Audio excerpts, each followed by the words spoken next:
You ask Tiger to solve. This deals with linear equations with one unknown. The final result is x equals 7. Let's solve it step by step. Swap sides.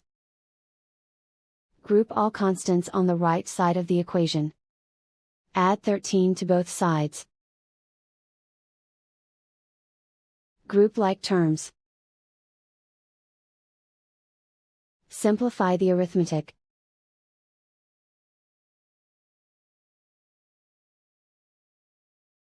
Isolate the x. Divide both sides by 6.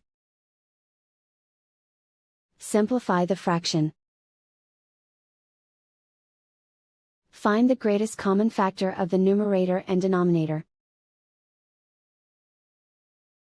Factor out and cancel the greatest common factor. And so the final result is x equals 7.